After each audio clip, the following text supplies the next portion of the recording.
Delphine Jubilard est introuvable depuis le 16 décembre 2020.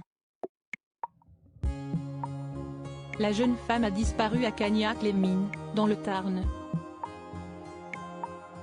Alors que les recherches et l'enquête pour la retrouver se poursuivent, l'infirmière de 33 ans n'a donné aucun signe de vie.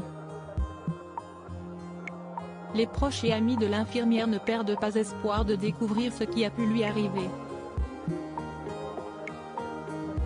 Un groupe Facebook, intitulé Soutien aux familles de Delphine Ossaguel et dédié à sa disparition a été créé.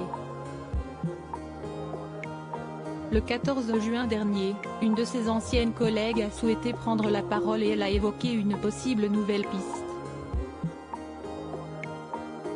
Nous savons très bien que Delphine n'est pas partie de son plein gré, a-t-elle d'abord affirmé avant de mettre de côté l'hypothèse d'un voyage en Afrique en amoureux.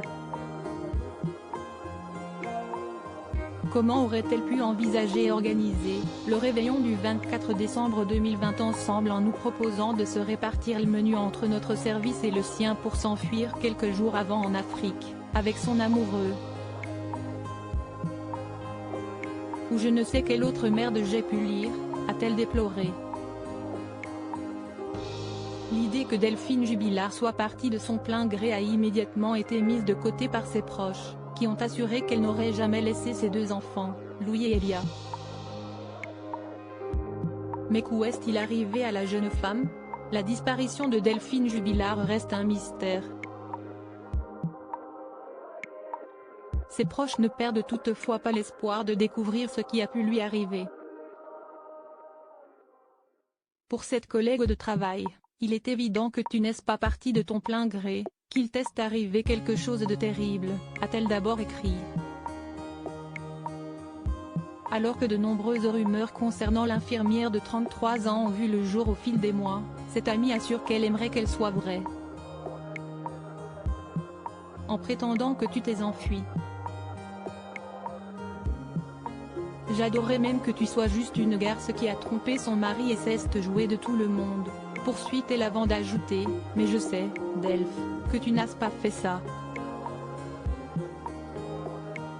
Que quelqu'un t'a fait du mal, t'a supprimé. Un message dans lequel elle donne également son avis sur la mise en examen de Cédric Jubilard. Et comme on le dit, à qui profite le crime? Un homme rencontré 6 mois avant avec qui tu avais des projets? Une femme jalouse, dont on ne connaît rien? Un mari immature, qui te voyait toujours comme le premier jour où vous vous êtes rencontrés et qui avait ses raisons de ne pas vous laisser partir? Demande-t-elle ensuite avant d'ajouter, la décision prise par le tribunal est la meilleure. Que les avocats de Cédric Jubilard apportent plus de preuves à son innocence pour que je puisse penser autrement. Disparition de Delphine Jubilard, qui est le principal suspect? Cette disparition fait beaucoup parler d'elle et le principal suspect Cédric Jubilard, son époux, qui a été mis en examen en juin 2021 et est incarcéré à la prison de Toulouse 16 depuis. Une nouvelle audience s'est tenue il y a quelques jours et le juge des libertés et de la détention a rendu son verdict le 13 juin. Le père de famille reste donc en prison malgré ses nombreuses demandes de remise en liberté. Il s'agit d'un nouveau coup dur pour me Jean-Baptiste Allary, me Emmanuel Franck et me Alexandre Martin puisque leur client reste en prison. Selon ses avocats, la justice estime qu'il reste des investigations à mener. Pour rappel, Cédric Jubilard reste présumé innocent des faits qui lui sont reprochés, jusqu'à preuve du contraire par les autorités compétentes.